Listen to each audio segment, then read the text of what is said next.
ভাবুন তো আপনার প্রিয় দল বিশ্বকাপে টানা 2 ম্যাচ হেরে গেছে, পয়েন্ট টেবিলের দিকে তাকানোর সাহস নেই কারুর। ড্রেসিং রুমে বসে সবাই জানে এবার ব্যাগ গুছিয়ে বাড়ি ফেরার টিকিট কাটার সময় হয়ে গেছে। 4 বছরের স্বপ্ন মুহূর্তেই শেষ। কিন্তু ঠিক সেই চরম হতাশার মুহূর্তেই ফিফার একটা গোপন রুলবুক এসে সব সমীকরণ উল্টে দিল।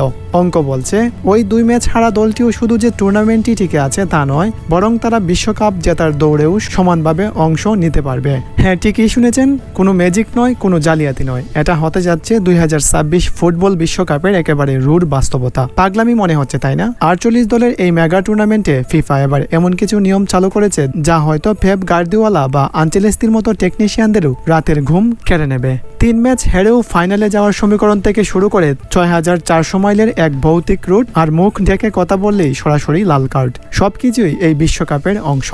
এই ভিডিওতে ফুটবলের প্রচলিত ব্যাকরণ ভেঙে দেওয়া এই ডার্ক রুলসগুলোর প্রতিটি হিসাব একদম সহজ করে মিলিয়ে দেব। গ্যারান্টি দিচ্ছি আজকের পর থেকে ফুটবল বিশ্বকাপ নিয়ে আপনার চিন্তা ভাবনাটাই বদলে যাবে। আমরা ইতিমধ্যে সবাই জানি যে 2026 ফুটবল বিশ্বকাপে 32 দলের বদলে 48 দল হতে যাচ্ছে, কিন্তু এর পেছনের আসল সাইকোলজিক্যাল মাইন্ড গেমটা কোথায় জানেন? টুর্নামেন্টে এবার 12টি গ্রুপ, প্রতি গ্রুপে 4টি করে দল। নিয়ম অনুযায়ী প্রতিটি গ্রুপ থেকে পয়েন্ট টেবিলের শীর্ষে থাকা প্রথম 2 দল সরাসরি চলে যাবে রাউন্ড অফ 32-এ। হিসাব তো সোজা, 12 দুগুণে 24টা দল পেয়ে গেলাম, কিন্তু নকআউট পর্বের জন্য তো দরকার 32টা দল। বাকি 8টা দল আসবে কোথা থেকে? ফুটবলের আসল নোংরা ট্যাকটিক্সটা শুরু হবে ঠিক এখান থেকেই। বাকি 12টি গ্রুপ থেকে যারা পয়েন্ট টেবিলের 3 নম্বর পজিশনে থাকবে তাদের মধ্য থেকে সেরা 8টি দলও নকআউট পর্বে চলে যাবে। এর মানে কি দাঁড়ায় বুঝতে পেরেছেন? এর মানে হলো কোনো দল যদি প্রথম 2 ম্যাচে শক্তিশালী প্রতিপক্ষের কাছে কোনো মতে 1-0 বা 2-1 ব্যবধানে হারে আর ম্যাচ শেষে দুর্বল দলের বিপক্ষে 1-0 গোলে জেতে, তবে তাদের পকেটে আসবে 3 পয়েন্ট। আর মাত্র 3 পয়েন্ট নিয়েই তারা হয়তো উঠে যাবে বিশ্বকাপের নকআউট পর্বে। আগে দলগুলো জানতো যে গ্রুপ পর্বে অন্তত 2 ম্যাচ না জিতলে বিদায় নিশ্চিত, তাই তারা মরণ কামড় দিত, অতিরিক্ত গোল করার পিছনে ছুটত। কিন্তু এখন ছোট দলগুলো বড় দলের বিপক্ষে খেলবে শুধু গোল টেকানোর জন্য না, কারণ তারা জানে 5-0 গোলে হারলে টুর্নামেন্ট থেকে বিদায় নিশ্চিত। কিন্তু 11 জন মিলে রক্ষণভাগ সামলে যদি 2-1 গোলে হারা যায়, তবে অন্তত টিকে থাকার সুযোগ থাকছে। গোল ব্যবধানটাই এখানে আসল চাবিকাঠি। আর যদি পয়েন্ট সমান হয়ে যায়, এতদিন আমরা জানতাম গোল ব্যবধানই সবকিছুর শেষ কথা, কিন্তু 2026 ফুটবল বিশ্বকাপে ফিফা এই নিয়মটাই পাল্টে দিয়েছে। এখন গ্রুপ পর্বে পয়েন্ট সমান হলে প্রথমেই দেখা হবে হেড টু হেড রেকর্ড, অর্থাৎ 2 দলের মুখোমুখি লড়াইয়ে কে জিতেছে। এর ফলে বড় দলগুলো এখন আর ছোট দলগুলোকে 7-8 গোল দেওয়ার পেছনে ছুটবে না, কারণ হেড টু হেড নিয়মে ওই অতিরিক্ত গোলের কোনো দামই নেই।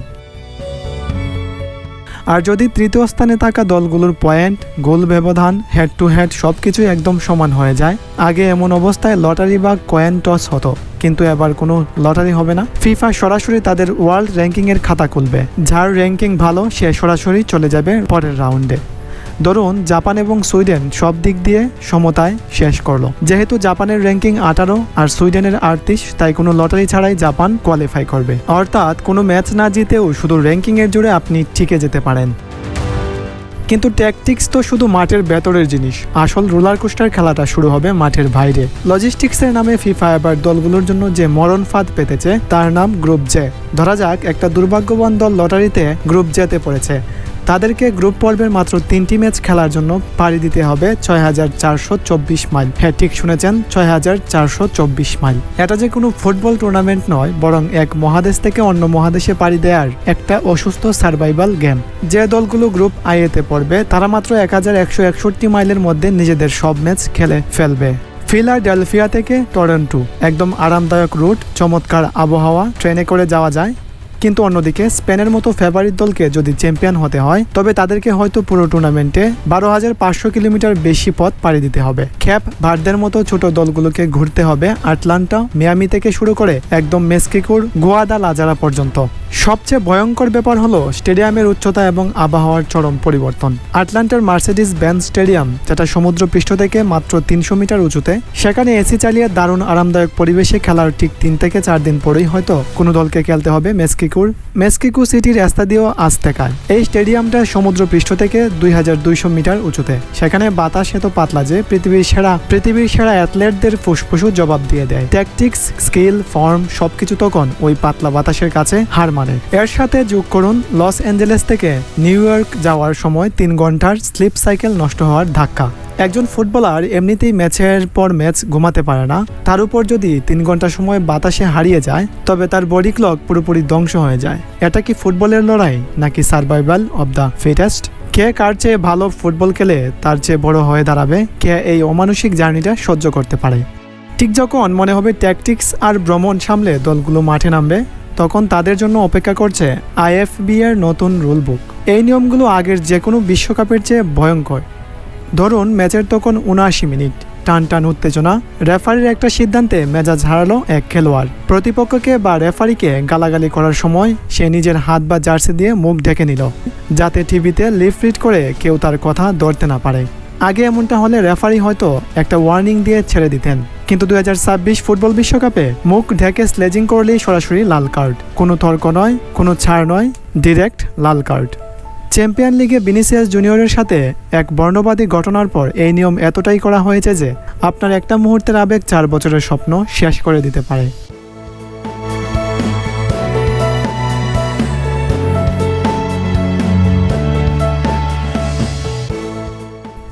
আর যদি সেনেগালের মতো কোনো দল রেফারির সিদ্ধান্তে রাগ করে প্রতিবাদস্বরূপ মাঠ ছেড়ে বেরিয়ে যায়, আফ্রিকার নেশন কাপের সেই ঘটনার পর ফিফার নতুন সেনেগাল রুলস বলছে যে বা যারা মাঠ ছাড়ার উস্কানি দেবে তাদের লাল কার্ড তো দেওয়া হবেই, তার সাথে দলটিকে সরাসরি ম্যাচ থেকে বরখাস্ত করা হবে, অর্থাৎ প্রতিপক্ষ ৩-০ গোলে জিতে যাবে।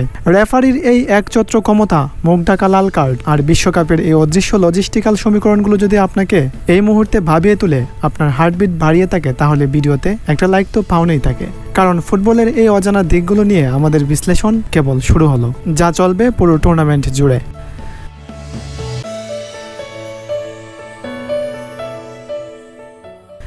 2026 ফুটবল বিশ্বকাপ শুধু পায়ের স্কিল, সুন্দর পাসিং আর গোলের হিসাব নয়, এটি হতে যাচ্ছে মানুষের স্নায়ু, মানসিকতা এবং শারীরিক সামর্থ্যের চরম পরীক্ষা।